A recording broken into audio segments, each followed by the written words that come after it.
Hello and welcome to Impact the Borough, the podcast from the Greensboro Chamber of Commerce. I'm Brent Christensen, President and CEO of the Chamber. Each week, we'll check in with our partners to share inspiring stories and important information from across the borough, highlighting what we're doing to start and grow businesses, create quality jobs, and develop our workforce. This podcast is brought to you by Truliant Federal Credit Union, a modern, mission-driven financial institution focused on the needs of its members, the businesses it serves, and our community. With 5 locations in Guilford County, including a dedicated commercial lending office at Friendly Center and a highly rated mobile banking app, Truliant makes it their business to help you grow yours. Visit Truliant.org for more information.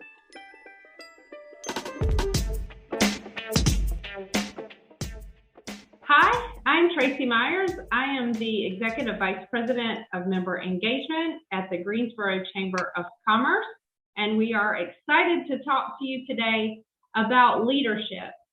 The Chamber is excited to be celebrating our 45th year of Leadership Greensboro in the community. So Leadership Greensboro is celebrating 45 years of service, impact, and connection, and doing so in style this year with a class of 45 leaders. Leadership Greensboro aims to create a community full of leaders committed to inclusivity, collaboration, and the common good, and provides our city with an ongoing source of diverse leaders who are committed to serve as catalysts and sustainers of positive change. The past 2 years have taught us much about change and adaptation as our classes moved virtual, hybrid, in person, and a little bit of everything in between. Recently, we celebrated our 2021 Leadership Greensboro Awards. Alana Allen has won the 2021 Leadership Service Medal. Sarah Healy has won the 2021 Leadership Connector Medal. And Nikita Green is the winner of the 2021 Denise E. Maleska Leadership Service Award. These awards recognize the most dynamic and impressive leaders in Greensboro, demonstrating exemplary leadership that positively affects the citizens and community of Greensboro. Today, it's my pleasure to be joined by Teresa Davis and Alana Allen. Teresa is the Associate Vice Chancellor for Alumni Relations at North Carolina A&T State University. Teresa also serves as our current Leadership Greensboro Advisory Board Chair and is a member of the LG class of 2018. Teresa has worked in the real estate, development, banking, and education industry. She has a proven track record of working as a change agent to deliver organizational transformation, especially after mergers, requiring workforce restructuring. Teresa is a people person with a talent for forging and fostering business relationships and partnerships. Teresa takes time to recruit high caliber talent and engage, coach, mentor, and empower them for career growth and success. Welcome, Teresa. Thank you, Tracy. It's a pleasure to be here. Thank you for the invitation as well. Thank you. And Alana Allen, winning the 2021 Leadership Service Medal. Alana has 15 years of experience in the government, nonprofit, agency, and educational sectors. Her career in public relations includes 3 years of service as Public Relations Officer and Deputy Press Secretary for North Carolina's first female governor, Beverly Perdue. Allen is the founder and executive director of I Am a Queen, a youth development nonprofit based in the Greensboro High Point area. In this position, she cultivates a thriving year-round mentorship program for girls ages 10 to 18 to build their self-esteem, leadership, develop leadership skills, and give back to their community through charitable deeds. Additionally, Allen owns Alana Knows Nonprofit Consulting, a boutique consulting firm that focuses on developing startup nonprofits. She is also a board member for United Way of Greater Greensboro, an Operation Excel, an organization based in the Triad that offers academic and enrichment programs for youth in kindergarten through middle school, as well as empowerment and literacy services in specific areas to adults. Welcome, Alana. Thank you, Tracy. It's great to be here. Thank you. And congratulations again on winning one of the leadership medals at the recent awards ceremony. And thank you again to Leadership Greensboro for the award, and also Teresa nominating me. So thank you. Thank you. Alana, so when your nomination came in, our committee was absolutely enthralled with the work that you do. So will you tell us a little bit about your story and how that work came to be? Okay, so I'm a Queen honestly started through a prayer of forgiveness. So I was sexually assaulted at the age of 6. So I held that secret for 18 years. And 18 years meant depression. It meant, your life going into destruction. And so at the age of 23, I decided that enough was enough. Like, I was laid off. I didn't have a job. And, it's the recession. So I hit rock bottom. And in those rock bottom moments is when you can find yourself. So in that moment, I decided I was going to forgive everyone who hid my secret or who didn't acknowledge my secret. And I started writing down, I'm a queen on a piece of paper. And I initially thought, we're going to do a book club. We're just going to do a book club. We're going to read books for women.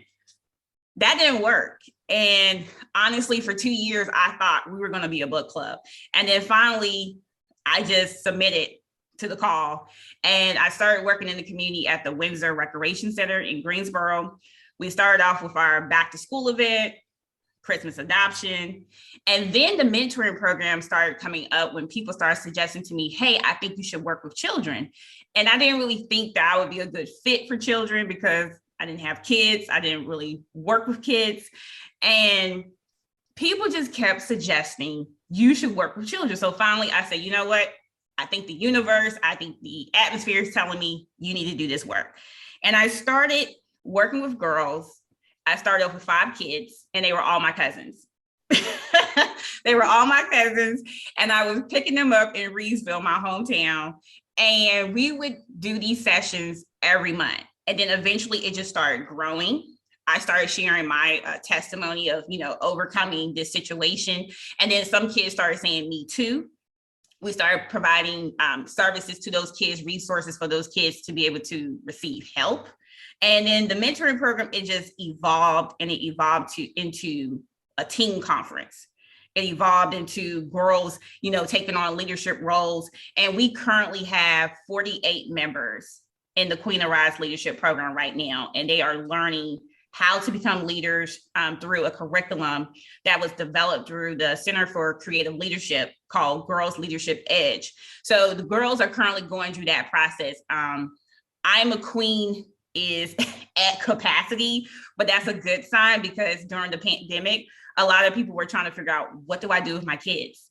And we never stopped. Like, we kept going. So people have just been coming to this organization, and for 13 years, we have been thriving in Greensboro.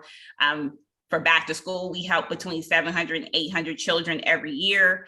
And then for Christmas adoption, we help 100 kids and their families. And then we also help 50 senior citizens by providing them with gifts and food. So that's like an overview of like how I'm a Queen got started. Excellent. Again, everyone was enthralled when we got this application, and the more we dug into it, the more there was. I think one of the things that's really interesting to me is there was obviously a gap for those girls. There are lots of leadership programs out there. There are lots of resources out there, but there was absolutely a gap that you filled and continue to fill. Could you speak to that a little bit? Absolutely. And especially when you work with girls in low-income communities, or you work with girls who are shy, they may have like social anxiety, they may have some type of anxiety situation. And some of the biggest things that I have seen in our community is that girls just want to be with a group of people who accept them for who they are. Like, they want to be with their tribe. They want to feel wanted and included. And we had to learn how to create safe spaces and teaching them how to value their voice, how to, speak up when things are not going correctly. And I don't mean speak up like to the point that you're yelling. I'm saying speak up to the point that people are willing to listen to you and they can hear you, and you can stand there as, just as you are, and you just tell your truth and you live in your truth. So these kids have taught me how to become a better leader because they tell me what they like, what they don't like, what they want to experience.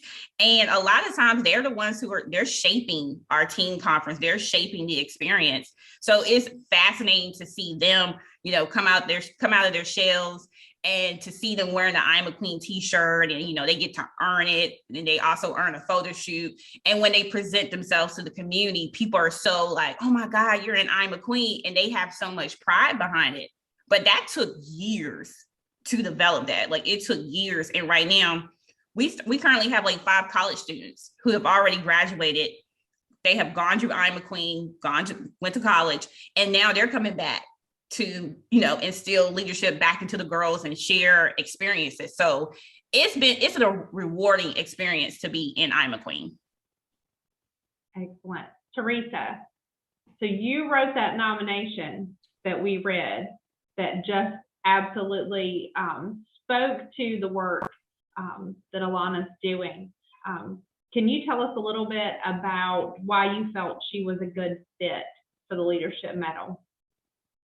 Well, I'll start off with the quote that came into my heart when I introduced Alana, which was, leadership should be born out of the understanding of the needs of those who would be affected by it. That's by Marian Anderson. And I think that this speaks volumes that, in terms of why I nominated Alana for this particular award. I first heard about I Am a Queen when I first got into this role as Associate Vice Chancellor for Alumni Relations at A&T. I wanted our team to have some type of group service project around the holidays. And one of my team members says, hey, there's this organization called I Am a Queen that has a Christmas deal. So we took that on as a team to say, hey, this is our project. Little did we know that our paths would cross later on, where Alana joined my team as Director of Alumni Communications. And she does a fabulous job, but I was still, and I'm still fascinated and admire her work with I Am a Queen. I remember when she first came on board, and then she indicated that she had to take a young lady to college. I'm like, what? I mean, does she have a t-shirt? Let me give you, somebody so she can get a t-shirt while she's going to college. And just my small way of wanting to get involved with I Am a Queen, because the work that she does to empower and uplift these young ladies and to help them to see that light within themselves, I think is a true testament to the passion that Alana has in serving this community of young ladies and seeing the results, not only directly for these young ladies, but just the community in general. When she comes back into the office after one of her backpack events, when we talk about another quality of being a true leader is leaving it where it is, leaving all you have where it is. That's Alana. In every single project that she takes on, especially with I Am a Queen. We're not going to talk about the other stuff that she puts her heart and soul in, but I Am a Queen, she truly gives it all that she has, and she leaves it there. She has to replenish so that she can go on to the next thing, but whatever she does, she leaves it there. So that is all of that is what compelled me to submit this nomination for Alana. Excellent. Thank you for sharing that. Alana, so you said you're at capacity now. So what is next? What's next? Capacity. Okay. So what that means is ideally we can take on 35 children. We currently have 48. So we are what we do is we try to work individually with this group of girls, teaching them, training them, because at the end, they have to do a master presentation on everything they have learned in this program. So it's hard when families are like, I need my kid in this program. And I'm like, ma'am, I'm so sorry. Like we do an intake in January. And I really spend a lot of times with this group. I spend a lot of time like getting them to learn how to respect each other, how to understand, differences with each other. Just learning how to open up, in this space, because once we open that door and, we go into teen conference, we go into Christmas adoption, we go into back to school, it's on. You have this shirt on. So it's like you represent this calling. So you're a leader when you put this shirt on. So we've been doing the training in the background, and now it's time for you to shine. So capacity means I have too many children, but right now I'm working with what I have. And you should actually see the pictures of us in a community, like an activity room. We are all in this space. Like it's tons of kids, but they are so like, what's the word? They are so they're so in tune with what's going on. It's like they want to be there. It's like the kids are excited just to be around each other. And you can't buy that. You can't pay for that type of energy. And it's like hard to even get them to stop talking, to leave the room.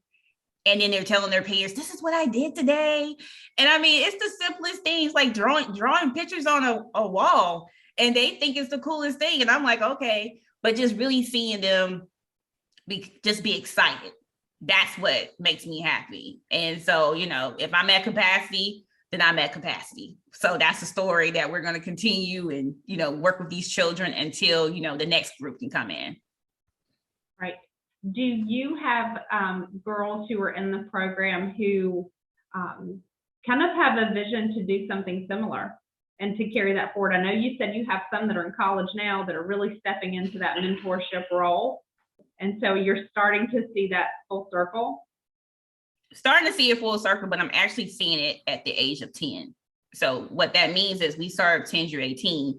So I'm working with some kids who are like, I want to start a nonprofit. I want to start a business where I teach girls how to code apps. I want to, run for SGA president. And you can actually see it within them because they're starting at a young age. And someone told me like 2 years ago, oh, you shouldn't teach a 10-year-old about starting a business. And I was like, that's a lie. Like there's plenty of kids out here who have businesses.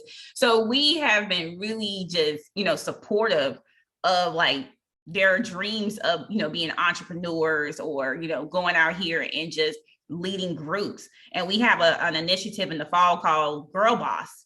And it's just really teaching you about entrepreneurship, teaching you about financial literacy, like teaching them how to save money, invest in stocks, because women living in poverty is not what we want. We want girls who are willing to, understand their money, understand how to get money the legal way, and then, take it, put it into a business or put it into a bank account and understanding what that means.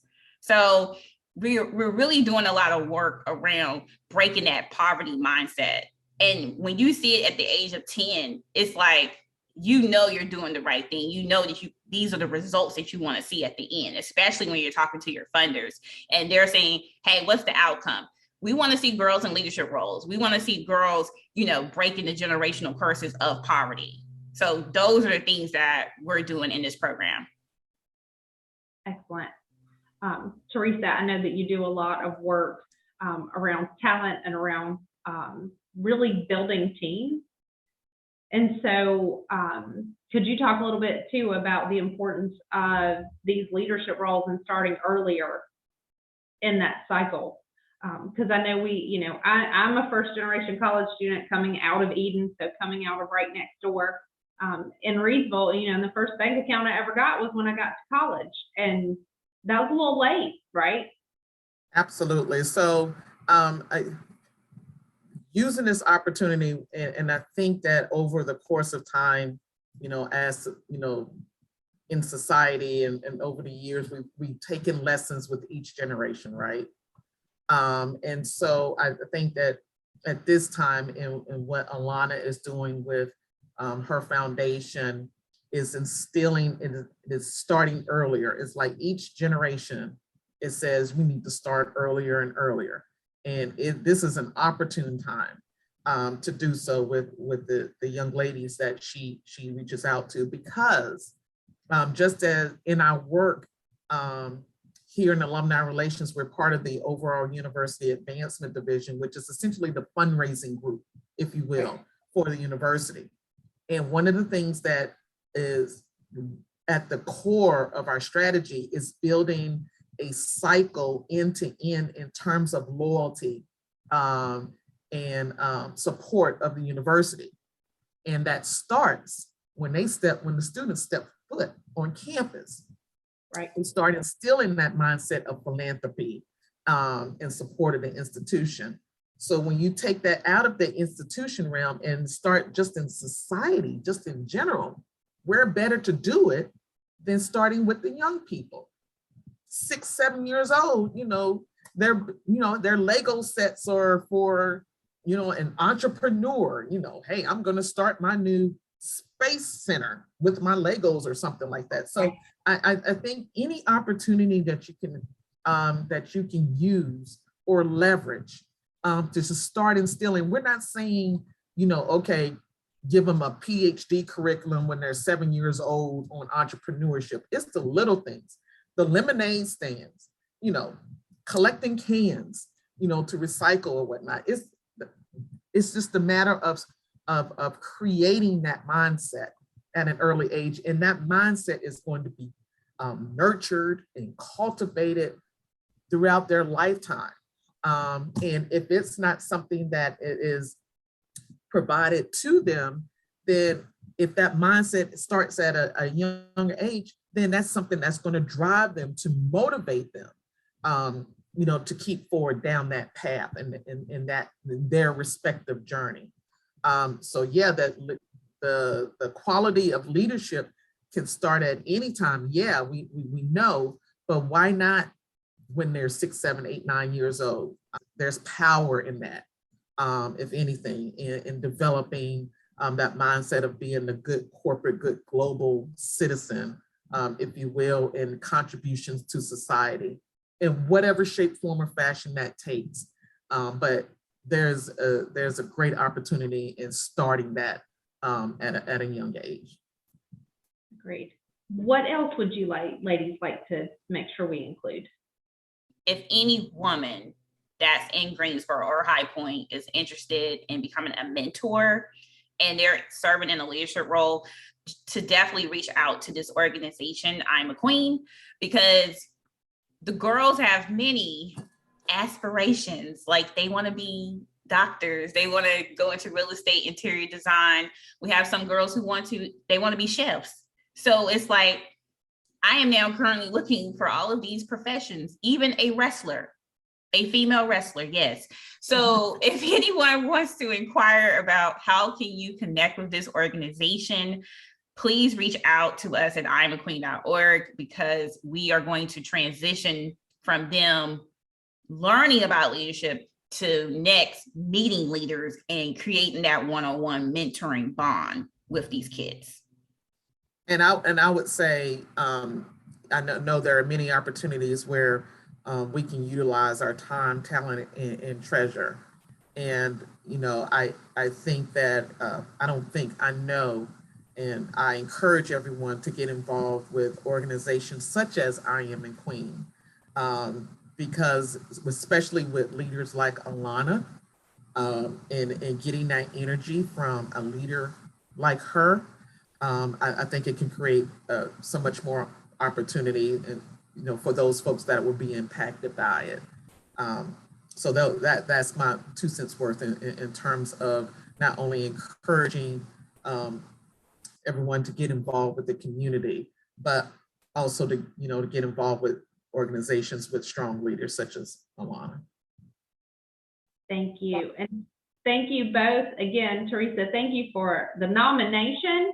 And Alana, thank you for accepting the nomination and the award. What a wonderful story. We have enjoyed learning more about your organization and ways that we can partner as well. And we just want to tell this story over and over and over.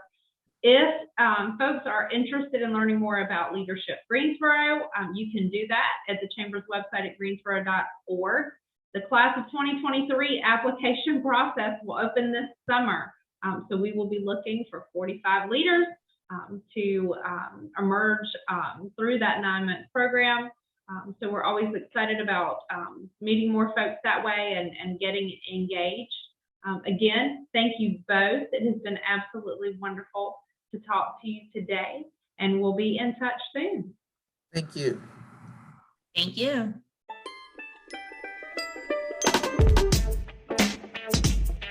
Make sure to subscribe so you get new episodes delivered to your device each week. You can follow us on Instagram, Twitter, and Facebook at GSO Chamber. See you next time.